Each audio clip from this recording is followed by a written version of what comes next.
Sunil Narayan IPL 2024 में सबसे बड़ी मिस्ट्री बन चुके हैं।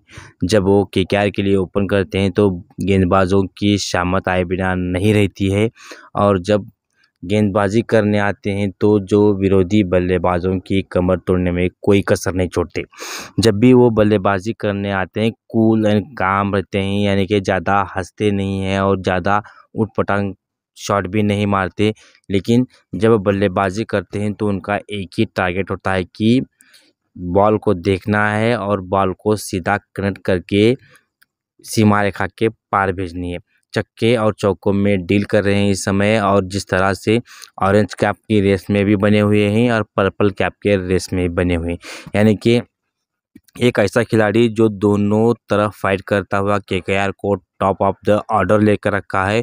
और इसमें सबसे बड़ी भूमिका निभाई है गौतम गंभीर ने, यानी कि जब से उन्होंने केकेआर को ज्वाइन किया है केकेआर के लिए किस्मत का ताला खुल गया है, क्योंकि उन्होंने किस्मत का ताला सुनील नारायण की ओर से खोला है। और सुनील नारायण को जिस तरह से उन्होंने ओपन करने के लिए भेजा, उसके बाद वहां पर जो उन्होंने आग लगाई है आईपीएल में देखने लायक है। और जिस तरह से केकेआर के दो ओपनर बल्लेबाजों ने केकेआर के लिए शुरुआत की है, ये भी काफ़ी काबिल तारीफ है। अब जो डाउन दी ऑर्डर खेलने वाला बल्लेबाज जो 7वें 8वें नंबर पर आता है और वो ओपन करते हुए शतक लगाए और 3 फिफ्टी लगा के 461 रन बनाए, उनका एवरेज डेफिनेटली कम है, 38 का ही है, क्योंकि वो ज़्यादातर नॉट आउट नहीं रहते हैं। अगर नॉट आउट होते तो उनका एवरेज भी बेहतर होता। और स्ट्राइक रेट में तो कोई जवाब नहीं है भाई, क्योंकि जिस तरह से 183 का स्ट्राइक रेट है और स्ट्राइक रेट के साथ इतने रन बनाना ऑलमोस्ट वो 500 के काफ़ी करीब पहुंच चुके हैं। अब देखना ये होगा कि क्या वो इस फॉर्म के साथ केकेआर को ट्रॉफी जिताने में मदद करते हैं, क्योंकि उनकी बल्लेबाजी के साथ साथ उनकी गेंदबाजी का भी प्रदर्शन काफ़ी हाई क्वालिटी का है। जसप्रीत बुमराह के बाद शायद ही कोई और ऐसा गेंदबाज होगा जो सुनील नारायण की तरह गेंदबाजी करता होगा। उनकी गेंदों को अब तक कोई बल्लेबाज पढ़ नहीं सका है, और उनकी इकॉनमी रेट अंडर 7 है।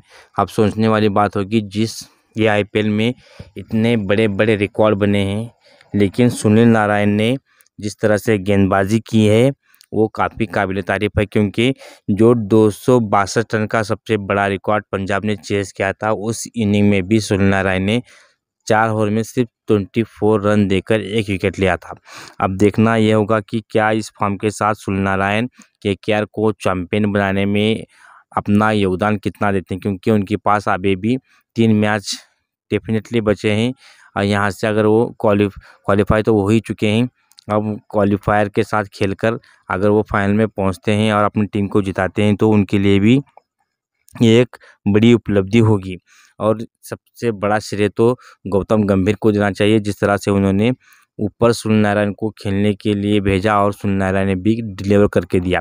क्योंकि जब कोई प्लेयर डिलीवर करके देता है तो उसकी खुशी अलग ही होती है। अब यहाँ पर हम आपको इसी अपडेट के साथ छोड़ के जा रहे हैं। क्या सुनील नारायण इस बार की ट्रॉफी केकेआर को जिता पाएंगे या नहीं पाएंगे, आपकी क्या राय है कमेंट बॉक्स में ज़रूर बताएं।